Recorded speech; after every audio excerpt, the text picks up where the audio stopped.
امام غزالی رحمۃ اللہ تعالیٰ علیہ فرماتے ہیں جب تو مخلص ہوتا ہے تو اللہ تیرے عمل کو قوت دے دیتا ہے۔ آپ نے ایک واقعہ لکھا ہے، ایک آدمی تھا تو اس نے دیکھا کہ اس کے شہر کے اندر ایک بہت پرانا درخت ہے، تو لوگ اس درخت کی پوجا کرنے لگ گئے۔ اس بندے کو بڑا جلال آیا، نیک آدمی تھا، اس نے کلہاڑا رکھا کندھے پہ، آج میں درخت کاٹوں گا۔ چلا گیا، جب پہنچا نا درخت کاٹنے کے لیے تو اس نے، ابھی وہ چوک میں تھا کہ ایک شخص ملا اسے، اس نے کہا میں نہیں کاٹنے دوں گا۔ کہا تو کون ہے؟ میں تو کاٹوں گا۔ کہا تو نہیں نہ کرتا اس کی پوجا، دنیا کرتی ہے، تجھے کیا لگے؟ معاذ اللہ، یہ بھی وسوسہ ہے نا، تجھے کیا لگے؟ اور ذرا بحث زیادہ ہوئی تو وہ سمجھ گیا کہ یہ شیطان ہے مجھے منع کرنے والا۔ اب اس نے کیا کیا؟ میں نہیں کاٹنے دیتا۔ کہا نہیں میں کاٹوں گا۔ بار بار دل سے خیال آتا کہ یہ شیطان لگتا ہے، لیکن وہ انسانی شکل میں تھا، بات واضح نہ ہو سکی، بحث ہو گئی، یہاں تک کہ تلخی ہوئی، تلخی آگے بڑھی تو ہاتھا پائی ہوئی۔ اس نیک آدمی نے الٹے ہاتھ سے اس شیطان کو پکڑا اور زمین پر پٹخ مارا، بچھاڑ دیا، اور کلہاڑی لے کے کہنے لگا پہلے تیرا گلا کاٹوں گا پھر درخت کاٹوں گا۔ امام غزالی کہتے ہیں کہ وہ شیطان انسانی شکل میں اندر سے بولا، کہنے لگا اگر تو مجھے چھوڑ دے تو تیرا ایک فائدہ کر دیتا ہوں۔ اس نے کہا وہ کیا؟ کہنے لگا 2 دینار، روز تجھے فجر کے وقت اٹھے گا تو تیرے سرانے ملا کریں گے 2 دینار۔ درخت کاٹ کے تجھے کیا ملے گا؟ تو اس طرح کر، اس سے غریبوں کی مدد بھی کرنا، کھانا بھی، کوئی انسٹیٹیوٹ، کوئی ادارہ، کوئی جامعہ بھی بنا لینا۔ ہمیں چھیڑ کے درخت کاٹ کے، یہ بہت سارے لوگوں پہ حکومتیں ایسا کرتی ہیں، یہ مشورے دیتے ہیں مولانا آپ حکومت کے مسئلے میں نہ آئیں، آپ فنڈ لیں، آپ فلانا کام کریں، ادارہ بڑا کریں، آپ کو کیا لگے؟ اور یہ بھی ایک ترتیب ہوتی ہے۔ آپ اور بہت سارے لوگ مشورہ دیتے ہیں جی ٹھیک ہے دین کا کام زیادہ ہوگا، ادارے زیادہ بنیں گے، بچے زیادہ پڑھیں گے، لیکن دین کا یہ مزاج یہ ہے کہ جو غلط بات کرے اسے روکا بھی جائے اور ٹوکا بھی جائے، اسے سمجھایا بھی جائے، یہ مزاج ہے دین۔ اس بندے کے اندر لالچ بیدار ہوگا، اس نے کہا بات تو ٹھیک ہے، اور پھر اندر نیا وسوسہ آیا کہ درخت کاٹ دوں گا تو بندے کل کسی اور کو پوجنے لگ جائیں گے، تو پیسوں کا فائدہ، غریبوں کی مدد ہوگی، فلاں نیکی ہوگی، فلاں خیر ہوگا، فلاں ویلفیئر ایسوسیشن بن جائے گی۔ گھر جا کے واپس چلا گیا، چھوڑ دیا، درخت کاٹنے کا ارادہ ختم۔ واپس گیا نا گھر، رات کو سویا، سویرے اٹھا تو 2 دینار پڑے تھے، بڑا راضی ہوا، کچھ کھایا، کچھ کھلایا، کچھ رکھا، کچھ بانٹا۔ اگلے دن پھر اٹھا تو پھر 2 دینار پڑے تھے، کچھ کھایا، کچھ کھلایا، کچھ بانٹا، کچھ لوگوں میں تقسیم کیا۔ 5-6 دن تو پیسے آتے رہے، 7ویں دن اٹھا تو کوئی شے نہیں تھی، 8ویں دن پھر کوئی نہیں تھی، 9ویں دن پھر کوئی شے نہیں۔ اب پھر کلاڑا اٹھا لیا، میں درخت کاٹوں گا۔ پھر چوک میں گیا، پھر شیطان انسانی شکل میں، اب پھر گفتگو ہوئی، میں کاٹوں گا۔ اس نے کہا اب نہیں تو کاٹ سکتا، میں لڑوں گا۔ کہا تو اب لڑ بھی نہیں سکتا۔ اب جب گتھم گتھا ہوئے، ہاتھا پائی ہوئے، جھگڑا ہوا تو شیطان نے پکڑ کے نہ الٹے ہاتھ سے زمین پہ دے مارا، 2-3 تھپڑ اس شخص کے ہاتھ پہ دیے، کلاڑا چھین، چل دوڑ جا۔ اب وہ کہنے لگا سچ بتا تو ہے کون؟ کہنے لگا میں شیطان ہوں۔ تو کہا ابھی 1 ہفتہ پہلے میں نے تجھے بچھاڑ دیا تھا، آج تو طاقت کہاں سے لایا؟ اس نے کہا میری طاقت اتنی ہے، تیری ختم ہو گئی ہے، میرے اندر قوت اتنی ہے، تیرے اندر ختم ہو گئی۔ کہا کیوں؟ تو شیطان کہنے لگا جب تو 1 ہفتہ پہلے آیا تھا تو رضا الہی کے لیے آیا تھا، آج تو اس لیے آیا ہے، اس لیے آج تو آیا ہے کہ تجھے 2 دینار نہیں ملے، آج تیری جنگ دیناروں کی ہے، آج تیرا رٹا دیناروں کا امت مسلمہ کے ساتھ۔ اس لیے خدائی طاقتیں معاذ اللہ روٹھ گئی ہیں کہ ان کا رٹا دیناروں کا ہے، ان کا جھگڑا دیناروں کا ہے۔ صحابہ کرام علیہم رضوان کا رٹے دیناروں کے نہیں تھے، وہ دین کے ساتھ مخلص تھے، تو جس میدان میں نعرہ لگاتے تھے اللہ کی مدد ان کے شامل حال ہو جاتی۔ انہیں کہیں پسپائی نظر، میرے جیسے خطیب روزانہ تقریریں کرتے ہیں، سالوں بیت گئے، انقلاب نہیں۔ کیوں؟ اس لیے کہ رٹا جب تک ذات کا ہوتا ہے انقلاب نہیں آتا، جب ذات الہی اور رضا الہی سامنے ہوتی ہے پھر اس میں اخلاص ہوتا ہے، تو پھر اس کی تاثیر ہوتی ہے، پھر اثر بن کے جملے دلوں میں اتر ہے۔ اس لیے حضور نے فرمایا ہے کہ اللہ نہ تمہاری جیب دیکھتا ہے نہ چہرہ دیکھتا ہے، وَلَٰكِن يَنظُرُ إِلَىٰ قُلُوبِكُمْ، وہ جب دیکھتا ہے تمہارے دل دیکھتا ہے۔ جب انسان راضی بالرضا رہنے لگتا ہے نا، پھر وہ ہر روز نماز پڑھ کے تکلیف نہیں اسے ہوتی، پھر روز درود شریف پڑھ کے وہ یہ نہیں کہتا کہ چلو 2-4 چھٹیاں بھی کر لو، پھر روزانہ تلاوت کر کے اسے کہیں دقت محسوس نہیں ہوتی، چونکہ اب وہ چاہتا ہے کہ جس حال میں میرا رب اور رسول مجھے رکھیں گے، جو حکم دیں گے، میں نے اس سے کوئی تنگی محسوس نہیں کرنی، میں نے اس کے مطابق چلنا۔ اور قرآن مجید نے ایک نیا انداز اختیار کیا سورہ مائدہ کے اندر، اس کی آیت نمبر 119 ہے۔ اللہ کریم نے فرمایا رضی اللہ عنہم ورضوا عنہ، صحابہ کی بات ہو رہی ہے، فرمایا وہ اللہ سے راضی ہے اور اللہ ان سے راضی ہے۔ حضرت سیدنا موسیٰ علیہ السلام نے عرض کی کوہ طور پہ جا کے، مولا میری قوم پوچھتی ہے کہ کوئی ایسا کام بتا جو ہم کریں تو ہم سے راضی ہو جائے۔ حضرت موسیٰ کی قوم کا خیال تھا کہ تہجد کا حکم آئے گا تو پڑھیں گے، صدقات کا حکم آئے گا تو دیں گے، جہاد کی بات ہوگی تو کریں گے۔ کچھ جو نیک لوگ تھے ان میں سے انہوں نے یہ پیغام دیا کہ مالک ہمیں بتائے کہ وہ کس کام پہ راضی ہوتا ہے، ہم وہ کام کریں تاکہ اللہ ہم سے راضی ہو جائے۔ حضرت موسیٰ کلیم کہتے ہیں میں نے عرض کی مولا میری قوم پوچھتی ہے کہ کون سا ایسا کام کریں کہ تو راضی ہو جائے، تو رب کریم نے ارشاد فرمایا موسیٰ کہتے میرا خیال تھا کوئی لسٹ ملے گی، لیکن مالک نے ایک جملہ کہا، ایک جملہ، اور تفسیروں کے دریا بہا دیے۔ عرش کے مالک نے فرمایا موسیٰ ان سے کہو جا کے کہ وہ مجھ سے راضی ہو جائے، میں ان سے راضی ہو جاؤں گا، مجھ سے راضی ہو جائے۔ بندے اللہ سے راضی یہ نہیں راضی ہوتے۔ امام غزالی سے کسی نے پوچھا تھا، امام غزالی سے، کہ حضور اللہ کا بندے سے راضی ہونا کمال ہے یا بندے کا اللہ سے راضی ہونا کمال ہے؟ تو امام غزالی مسکرائے، فرمانے لگے رب تو بڑا ہی مہربان ہے، وہ تو بڑی جلدی راضی ہو جاتا ہے، وہ تو مسجد میں آ کے توبہ کرے تو اللہ راضی، کسی یتیم کے سر پہ ہاتھ پھیرو تو اللہ راضی، وہ تو کسی اندھے کو رستہ دکھایا تو اللہ راضی ہو گیا، وہ تو طوائف نے کتے کو پانی پلایا تو اللہ۔ امام صاحب فرمانے لگے یہ بندہ ہے جو اللہ سے راضی نہیں ہوتا، جس کے پاس اولاد نہیں وہ کہتا ہے چلو ایک بیٹی مل جائے تو میں راضی ہوں، بیٹی مل گئی تو کہتا اب ایک بیٹا بھی ملے تو پھر راضی ہوں، پھر کہتا ہے یہ دونوں اچھی تعلیم حاصل کر لیں تو پھر میں راضی ہوں، پھر کہتا ہے یہ بہت زیادہ پیسے کمائے تو پھر میں راضی ہوں۔ بہرحال راضی ہوتا، لیکن جو راضی ہو جاتا ہے نا، اللہ اکبر، جو اللہ سے راضی سکھی بڑا رہتا ہے، سکون میں بڑا رہتا ہے، مطمئن بڑا رہتا ہے، جو سمجھ لیتا ہے نا کہ جو میرے رب نے بہتر سمجھا وہ میرے اللہ نے مجھے۔ میں کبھی کبھی سوچتا ہوں کہ یار حضرت بلال حبشی نے کوئی عہدہ نہیں مانگا ساری زندگی، انہوں نے نہیں کہا مجھے بھی ایک صوبے کا گورنر بناؤ میری بھی خدمات ہے، مجھے بھی وزیر خزانہ بناؤ میرا بھی کچھ بنتا ہے۔ ایک دفعہ نہیں کہا سیدنا بلال حبشی رضی اللہ تعالیٰ عنہ نے کہ میری بھی کوئی ڈیوٹی ایسی ہونی چاہیے کہ مجھے چلو سپہ سالار ہی بنا دیا جائے۔ ساری زندگی مسجد میں جھاڑو دیا تو اسی پہ راضی رہے، ساری زندگی محبوب کے مہمانوں کا لنگر پکایا تو اسی پہ راضی رہے، ساری زندگی میرے محبوب علیہ السلام کے بچوں کی نوکری کی تو اسی پہ راضی رہے، راضی بالرضا رہے۔ حدیث پاک سنیے، نبی پاک علیہ السلام نے ایک دن صحابہ سے پوچھا کہ تم کیا سمجھتے ہو، اپنے دل کو جب پوچھتے ہو، دل پہ توجہ کرتے ہو تو کیا جانتے ہو؟ تو صحابہ عرض کرنے لگے یا رسول اللہ جب ہم اپنے دل پہ توجہ کرتے ہیں تو ہم سمجھتے ہیں کہ اللہ نے ہمیں ایمان عطا فرمایا ہے۔ تو حضور نے فرمایا تمہارے ایمان کی دلیل کیا ہے؟ ایمان کی کوئی دلیل بھی تو ہوتی ہے نا، ہمارے زمانے میں تو کوئی دلیل نہیں، نماز نہیں پڑھتا پھر بھی میں مسلمان ہوں، روزہ نہیں رکھتا پھر بھی مسلمان، جھوٹ صبح سے شام تک، کہتا خبردار کسی نے مجھے ذرا بھی بات کی سب سے بڑا مسلمان میں ہی ہوں، بددیانتی، دھوکہ، فریب، فرار، لیکن خبردار کسی نے کوئی بات کی سب سے بڑا مفتی میں ہی ہوں۔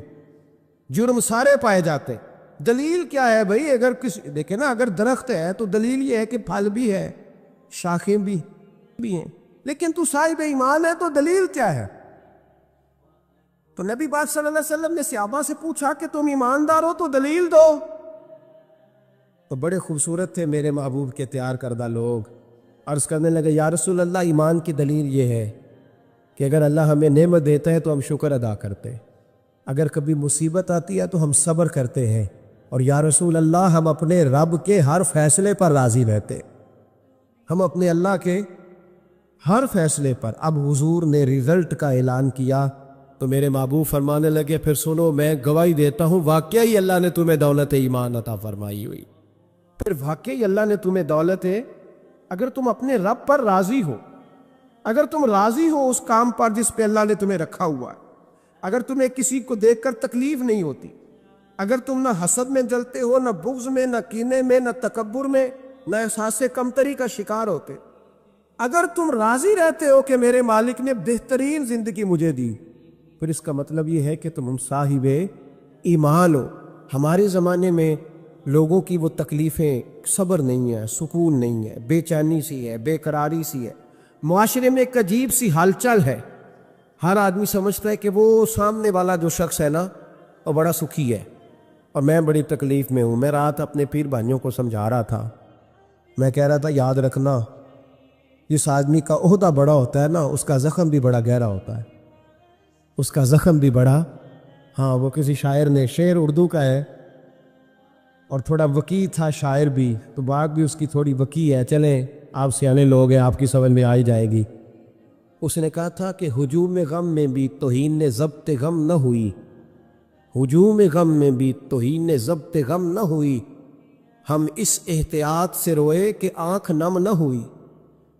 لوگوں کو نہیں پتہ چلا کہ ہم رو رہے ہیں، ہم نے واہ اللہ کر کے دنیا، ہم اس احتیاط سے روئے کہ ہماری آنکھ نم نہ ہوئی۔ ہم نے واہ اللہ کر کے نہیں بتایا کہ بڑی دقت میں، ہم نے اپنے آپ کو محفوظ رکھا، ضبط میں رکھا، حوصلے میں رکھا، اللہ کی رضا پہ راضی رہے، اپنے آپ کو اپنے رب کی رضا پر۔ میرے نبی پاک صلی اللہ تعالی علیہ وسلم نے فرمایا کہ قیامت کے دن میری امت کا ایک گروہ ایسا ہوگا جسے اللہ تبارک و تعالیٰ اس طرح جنت میں پہنچا دے گا جیسے کوئی بندہ اڑ کے جنت میں چلا جاتا ہے۔ وہ جب جنت میں پہنچیں گے نا تو فرشتے ان سے پوچھیں گے تم نے حساب دیا؟ کہیں گے ہمیں تو پتہ ہی نہیں حساب کیا ہے۔ پل سے رات سے گزرے، کہیں گے خبر ہی نہیں پل سے رات کہاں ہے، تو یہاں کیسے آ گئے؟ کہیں گے اللہ کے فضل سے، اللہ کے فضل سے۔ تو کہا بتاؤ تو صحیح تمہاری نیکی کیا تھی؟ تو کہیں گے دو باتیں تھیں، ایک تو ہم اللہ کے حلال کو حلال جانتے تھے، رب کے حرام کو حرام جانتے تھے، اور دوسرا یہ تھا کہ ہم اللہ کے ہر فیصلے پہ راضی رہتے تھے، اللہ کے ہر فیصلے پہ۔ تو جو رب کریم کی رضا پہ راضی رہے پھر اسے کسی حساب کتاب کا سامنا نہیں کرنا پڑے گا، پھر اسے پل سے رات کی دشوار گزار گھاٹیوں کا سامنا نہیں کرنا پڑے گا۔ شرط یہ ہے کہ وہ اللہ کی رضا پہ راضی رہے، وہ اللہ کے فیصلے کو بصیر و چشم مانے، وہ عاجزی اور انکساری کے ساتھ گردن جھکا دے، اپنے مالک کے فیصلوں پر جھکا دے۔ اللہ نے حضرت ابراہیم کو اولاد نہیں دی،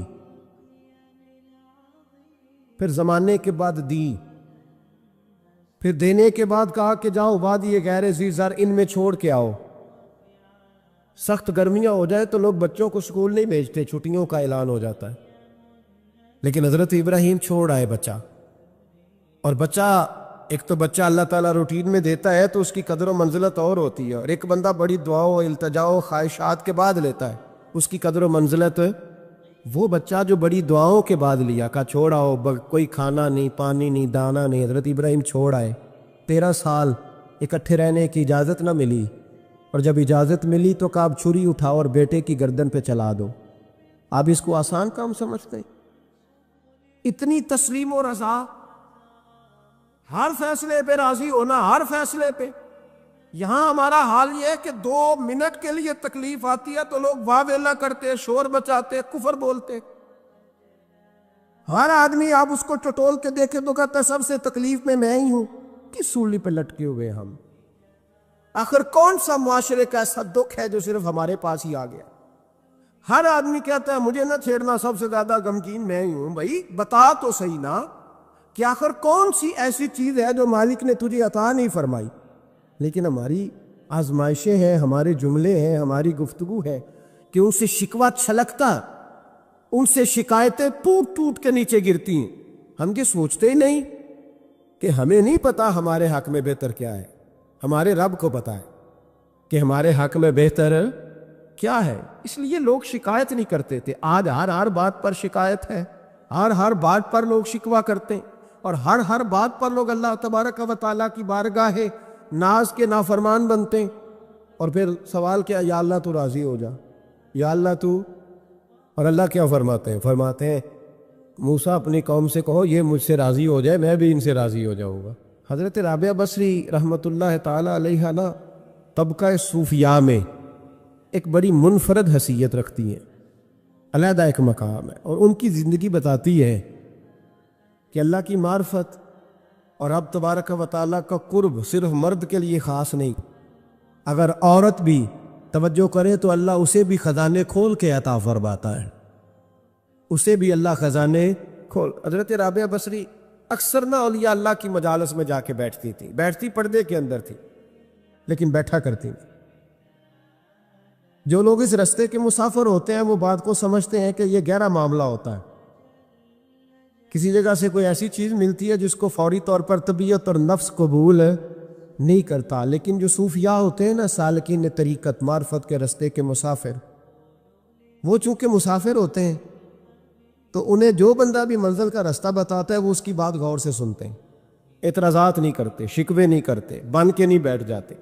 ہمارے زمانے میں مسافر نہیں ہیں طریقت کے، ہمارے زمانے میں یہاں مرید کامل ہیں یا پھر پیر ہیں جو مطلق العنان ہے، جن کے سامنے جو سوال ہی نہیں پیدا ہوتا کسی اور کی بھی سنے، ممکن نہیں۔ حضرت رابعہ بصری بیٹھی تھی، حضرت سفیان ثوری بہت بڑا نام ہے، یہ وہ شخصیت ہے کہ جب جایا کرتے تھے تو اولیاء اللہ کھڑے ہو کے ان کا استقبال کرتے، بغداد میں اتنا بڑا درجہ تھا ان کا۔ حضرت جعفر بن سلیمان بھی بیٹھے تھے، سفیان ثوری بھی بیٹھے تھے۔ تو حضرت سفیان ثوری دعا مانگنے لگے، جناب رابعہ بصری پردے کے اندر بیٹھی ہوئی تھی، دعا مانگنے لگے، اے اللہ مجھ سے راضی ہو جا، اے اللہ مجھ سے راضی ہو جا، اے اللہ مجھ سے۔ دیر تک دعا مانگتے رہے تو بی بی صاحبہ، مائی صاحبہ اندر سے بول پڑی ناراض ہو کے، کہنے لگی بس کر سفیان، کیا دعا مانگ رہا ہے تو، کب سے میں سن رہی ہوں، بس کر۔ کیا ہوا، تو کیوں ناراض ہوتی ہے؟ فرمانے لگی سفیان تو نے ایک بار بھی کہا میں نے برداشت کیا، دوسری بار بھی کہا، بتائیے دعا ٹھیک ہے کہ نہیں ان کی؟ اے اللہ تو مجھ سے راضی ہو جا، اس دعا پہ ناراض ہوگی مائی صاحبہ، کہنے لگی تو نے ایک بار بھی مانگی تو میں چپ رہی، دوسری بار بھی مانگی تو اب تو چپ ہی نہیں کر رہا، بس کر۔ تو حضرت سفیان کہنے لگے چل میری اصلاح کر دے۔ تو مائی صاحبہ کہنے لگی تو یہ تو کہہ رہا ہے یا اللہ راضی ہو جا، یا اللہ راضی ہو جا، پہلے تو بتا تو اللہ سے راضی ہے؟ پہلے اپنے نفس پر نظر ڈالنا، تو راضی ہے؟ روز نہیں مانگتا کہ 2 کروڑ چاہیے، 6 کروڑ چاہیے، انسان کا نفس روز نہیں کہتا بڑی گاڑی چاہیے، روز نہیں کہتا میرے بھی ٹھاٹ باٹ ہو، میں بھی بڑی گاڑی میں کھڑے ہو کے لوگوں کو ہاتھ لہرا کے لیڈر بنوں، روز نہیں کہتا میرا بھی بڑا نام ہو، پہلے بتا لا تو راضی ہے؟ حضرت سفیان ثوری نے جب بات سنی تو جھگڑا نہیں کیا بلکہ اللہ اکبر کہا اور چیخ مار کے رونے لگے، کہنے لگے رابعہ تو سچ کہتی ہے، ابھی تو میں اس منظر تک نہیں پہنچا کہ میں رب سے راضی ہو جاؤں تو میں اسے راضی کرنے چلا ہوں، تو سچ کہتی ہے۔ قریب ہی حضرت جعفر بن سلیمان بیٹھے تھے، وہ بی بی رابعہ کے پاس گئے، کہنے لگے مائی صاحبہ مجھے تو بتا دیں آخر بندہ اللہ سے راضی ہوتا کب ہے، یہ منزل شروع کب ہوتی ہے؟ تو آپ فرمانے لگے اس وقت کہ بندے کا جو حال نعمت ملنے پہ ہوتا ہے نا، جب وہی حال اس کا مصیبت آنے پہ ہو تو پھر سمجھو وہ اپنے رب سے راضی ہو گیا، پھر وہ اپنے رب سے۔ یہاں لوگ راضی نہیں ہیں، نہ شریعت کے حکم پر راضی ہیں معاذ اللہ، نہ دین کے آنے پر راضی ہیں، نہ نفاذ شریعت پر راضی ہیں، نہ لوگ اپنے ہر معاملے میں۔ دیکھیں نا کبھی کبھی تکلیف ہوتی ہے، کئی دفعہ لوگ بات پوچھنے آتے ہیں تو دل کرتا ہے انہیں ڈانٹ چھڑک دیں گے، طلاق کا مسئلہ پوچھنے کے لیے لوگ عالم کے پاس آ جائیں گے، طلاق کا مسئلہ پوچھنے۔ سوال یہ ہے کہ تو نے شادی سے پہلے کسی عالم سے رابطہ کیا تھا کہ مجھے بتائے بیوی کے حقوق کیا ہیں، اس کے ساتھ وقت گزارنا ہے، میں نے تو کس طرح کے حقوق میں نے ادا کرنے ہیں، شریعت مجھے کیا حکم کرتی ہے؟ پوچھا تھا کسی عالم سے؟ دین کی ضرورت پڑی تو دین کے پاس آئے، لیکن دین کو عمل کرنے کے لیے کبھی حاصل ضرورت پڑی تو آ گئے، حاجت ہوئی تو آ گئے، طبیعت لگی تو آ گئے۔ میں درجنوں بار کہہ چکا ہوں کہ جب کسی آدمی کے پاس لاکھوں روپیہ ہوتا ہے تو کسی پیر کے پاس نہیں جاتا کہ حضرت صاحب بڑے پیسے ہیں بتائیں شکر کیسے ادا کروں، لیکن جب ذرا دقت آتی ہے، حالات خراب ہوتے ہیں تو ہر پیر کا دروازہ کھٹکھٹاتا ہے، کہتا ہے کوئی تعویذ دے دے۔ تو بتا جب تو تیرا دین کے ساتھ صرف تکلیف کا رشتہ ہے، تو راضی بالرضا کب ہوگا؟ کب تو راضی ہوگا اپنے رب کے معاملات میں؟ کب تو راضی ہوگا؟ کئی دفعہ طبیعت میں تکلیف ہوتی، وہ حضرت صاحب حالات بڑے خراب ہوئے، پہلے آپ نے تعویذ دیا تھا تو صحیح ہو گیا، اب پھر خراب ہے، میں دوبارہ آ گیا، تو دل کرتا ہے ان سے کہنے سے کہ یار ہمارے ساتھ تمہارا رشتہ خراب حالاتوں کا ہی ہے، کبھی صحیح حالاتوں میں بھی آؤ نا، بڑے خوش حالات میں بھی آؤ کہ اب حالات بڑے اچھے ہیں، ہم حاضر ہیں، کوئی حکم کرے۔ خدا را راضی بالرضا رہنا سیکھے۔ کہتے ہیں انس بن مالک رضی اللہ تعالیٰ عنہ کہتے ہیں 10 سال حضور کی بارگاہ میں رہا، 10 سال، اور 10 سال میں نے حضور کے گھر میں نوکری کی۔ کہتے ہیں نبی پاک نے کبھی مجھے اف تک نہیں کہا۔ ہمارا اپنا بچہ جو ہوتا ہے نا بیٹا، اور 10 دنوں میں شاید سینکڑوں دفعہ سن لے یہ کیا کیا ہے وہ کیا، کہتے 10 سال حضور نے مجھے، کہتے میں نے ایک دن بڑا نقصان کر دیا، کوئی بڑی چیز مجھ سے ٹوٹ گئی، بڑا نقصان ہو گیا۔ تو فرماتے ہیں کہ نبی پاک صلی اللہ علیہ وسلم کی ایک زوجہ محترمہ مجھ پر جلال کرنے لگی، اور ان کا جلال بالکل بجا تھا، ان کا غصہ بالکل ٹھیک تھا، اس لیے کہ میں نے واقعی بڑا نقصان کیا تھا۔ کہتے ہیں وہ جب جلال کرنے لگی نا تو محبوب تشریف لائے، کیا ہوا؟ کہا یا رسول اللہ یہ دیکھیں اس نے کتنی بڑی چیز توڑ دی۔ تو کہتے ہیں اب میرا خیال تھا کہ یہاں سے بھی مجھے ڈانٹ پڑنی ہے اور پڑنی چاہیے بھی، اس لیے کہ میں نے آج بڑا نقصان کیا ہے۔ لیکن کہتے ہیں محبوب میرے قریب آئے اور میرے کندھے پہ ہاتھ رکھا، زوجہ جلال میں تھیں، تو محبوب نے کیا خوبصورت جملہ کہا، ساری سوچ ہی بدلتی۔ فرمانے لگے اس کو نہ ڈانٹ، اس چیز کا ٹوٹنا میرے رب کی رضا تھی تو چیز ٹوٹ گئی ہے، یہ میرے رب کی رضا تھی تو یہ چیز اب یہ غریب ہے، اس کا دل نہ توڑ، وہ ٹوٹ گیا، وہ جو ہونا تھا سو ہو گیا، اب چھوڑ، یہ میرے اللہ کی اس چیز کا اتنی دیر رہنا ہی ہمارے حق میں بہتر تھا، تو ٹوٹ گئی تو ختم۔ کہتے بڑا جلال تھا محبوب کی زوجہ کو، لیکن انہوں نے جب بات سنی تو پھر مصطفیٰ کریم کا گھرانہ، پھر حضور کی ازواج پاک، مومنوں کی مائیں، کہتے ہیں اسی وقت وہ بیٹھیں اور انہوں نے میری طرف بڑی شفقت کی نظروں سے دیکھا، اور ان کے غصے کو میں نے پیار میں بدلتے دیکھا۔ بھائی یاد رکھو اللہ کی رضا، پھر اس وقت 2-4 لاکھ کے لیے لوگوں کو ہارٹ اٹیک نہیں ہوتا، پھر 20-25 ہزار کے لیے بلڈ پریشر اپ ڈاؤن نہیں ہوتا جب بندہ اللہ کی رضا پہ راضی رہنے لگتا، پھر چھوٹی چھوٹی باتیں اس کے لیے سہانے روح نہیں بنتی، پھر ذرا ذرا سی بات اسے تکلیف نہیں دیتی، جب وہ اللہ تعالیٰ کی رضا پر راضی ہونے کا عادی ہو جاتا ہے تو پھر یہ چیزیں اس کے لیے باعث آزمائش۔ بنی اسرائیل میں ایک شخص تھا، امام غزالی رحمۃ اللہ علیہ فرماتے ہیں اس کا دل چاہا کہ پتہ تو کروں جنت میں میرا پڑوسی کون ہوگا۔ اس کو خواب میں بتایا گیا کہ فلاں بن فلاں تیرا جنت میں پڑوسی ہے۔ اب یہ بڑا عابد تھا، زاہد تھا، عبادت گزار تھا، پرہیزگار، بڑا نیک تھا، بڑا پرہیزگار۔ یہ سفر کر کے اس کے پاس گیا، اس کو جا کے کہنے لگا میں تیرا مہمان نہ بن جاؤں، 2-3 دن کا بن جاؤ۔ کہتے میں 3 دن اس کے ساتھ رہا، میں اس سے زیادہ نوافل پڑھتا تھا، زیادہ صدقات و خیرات کرتا تھا، زیادہ عبادات کرتا تھا، وہ تو میرے مقابلے میں کچھ بھی نہیں۔ 3 دن کے بعد میں آنے لگا تو میں نے اس کو کہا یار میں ایک مقصد کے لیے آیا تھا تیرے پاس۔ اس نے کہا بتائیے۔ میں نے کہا کہ میرا آنے کا مقصد یہ تھا کہ میں دیکھوں تو کون سی ایسی عبادت کرتا ہے کہ جنت میں تو میرا پڑوسی بنے گا، لیکن تیری عبادات ریاضت میں تکبر نہیں کرتا، لیکن میں نے کوئی خاص چیز دیکھی نہیں، کوئی خاص بات ہے تو مجھے بتا دے۔ تو بندہ کہنے لگا کوئی خاص بات نہیں، ہاں ایک چھوٹی سی عادت ہے میرے اندر، چھوٹی سی عادت۔ بڑے لوگ کبھی بھی اپنی باتوں کو بڑا نہیں سمجھتے، کہ ایک چھوٹی سی عادت ہے، کہ وہ کون سی؟ تو وہ کہنے لگا اگر شدید گرمی ہونا تو میں نے اپنے رب سے کبھی سردی نہیں مانگی، اور کبھی برف جمی ہونا گلیوں میں تو میں نے اپنے رب سے کبھی گرمی نہیں مانگی۔ میں سمجھتا ہوں میرا رب مجھے دیتا ہی وہ ہے جو میرے حق میں بڑا بہتر ہوتا ہے۔ یہ ایک میری چھوٹی سی عادت ہے کہ کڑاکے کی دھوپ میں میں نے کبھی مالک سے سائے کا سوال نہیں کیا، اور اگر تیز بارش ہو رہی ہو تو میں نے کبھی یہ نہیں کہا کہ بارش نہیں ہونی چاہیے تھی، کیا بلے گا فلاں چیز کا۔ میں سمجھتا ہوں جو بہتر تھا اللہ نے وہی دے دیا ہے تو میں مطمئن رہتا ہوں۔ تو عابد وہ نیک آدمی وہ اللہ کے ولی کہنے لگے پھر چھوٹی سی عادت نہ بتا، تیری یہ وہ عادت ہے جس کی وجہ سے رب تجھ سے راضی ہو گیا ہے، اللہ تجھ سے راضی ہے تیری اس عادت کی بنا پر۔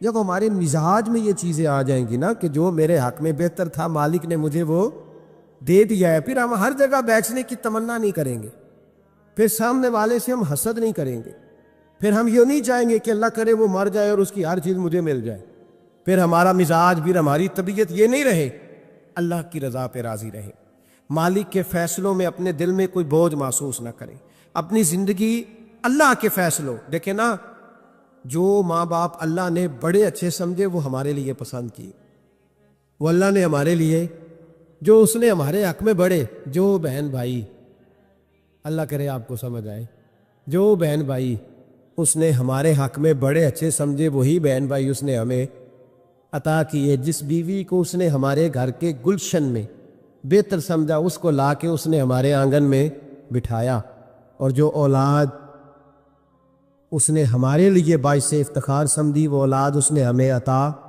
فرمائی۔ حضرت نوح علیہ السلام کا بیٹا کافر ہو گیا، پر کسی جگہ انہوں نے شکوہ نہیں کیا کہ مالک یہ کافر کیوں ہوا، اللہ کے قبضے میں ہے نا دل، پھیر سکتا ہے نا، مقلب القلوب ہے، لیکن حضرت نوح نے دعا اللہ کی رضا پر راضی رہے، اپنا مزاج بدلے، تاکہ معاشرے میں یہ جو گھٹن ہے، یہ جو ٹینشن ہے، یہ جو جھگڑا ہے، یہ جو چھینا چھانی ہے، یہ جو ایک دوسرے پر لوگوں کی نظریں ترشی ہیں، یہ ختم ہو، سمجھیں کہ میرے حق میں جو بہتر تھا مالک نے وہ چیز مجھے عطا کر دی۔ میں اکثر کہتا ہوں اپنے دوستوں کو، میں کہتا ہوں مجھے ایسے لگتا ہے جو سب سے اچھے ماں باپ تھے وہ اللہ نے مجھے عطا فرمایا، اور جو سب سے بہترین اساتذہ تھے نا ان کا دروازہ اللہ نے مجھے عطا فرمایا، اور جو جس شیخ جس پیر کو اللہ نے سب سے زیادہ شان عطا فرمائی اس کا دروازہ اللہ نے مجھے دکھایا، اور اس کے بعد اتنے تابع دار شاگرد میں نے کسی کے نہیں دیکھے جتنے مجھے ملے، اور اتنے وفادار پیر بھائی اور مرید میں نے کسی کے نہیں دیکھے جتنے مجھے ملے۔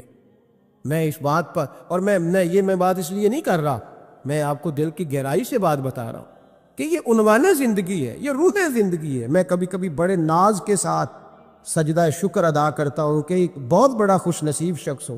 اب یہ بات صرف سوچنے کی ہے، 100 لوگوں میں سے اگر ان 2 پہ ہی بندہ غور کرے جو نافرمان ہے تو پھر زندگی آگے چل سکتی؟ تو 98 پر غور کیوں نہیں کرتا؟ تو 98 پر غور کیوں نہیں کرتا؟ اگر کسی شخص کے ساتھ تیرے 20 سال گزرے اور تو صرف اس ایک دن کو یاد رکھے جس دن میں اس نے تکلیف دی تھی تو پھر یہ تیری زیادتی ہے۔ تو باقی ان دنوں کو کیوں نہیں یاد رکھتا جن دنوں میں اس کے تیرے ساتھ محبت والا معاملہ فرمایا، خدمت والا، راضی دل رضا کا مزاج بنائے۔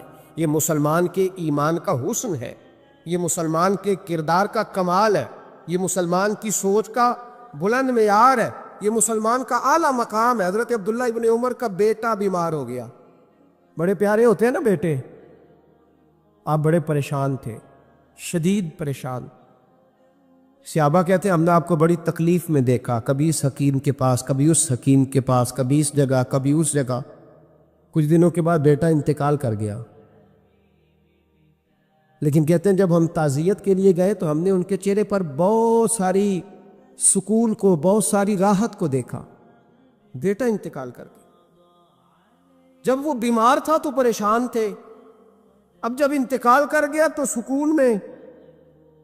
تو کہتے ہیں ہم نے ان سے سوال کیا کہ حضور اس وقت آپ پریشان تھے، انتقال کے بعد تو لوگ زیادہ پریشان ہوتے ہیں، اب آپ سکون میں ہیں۔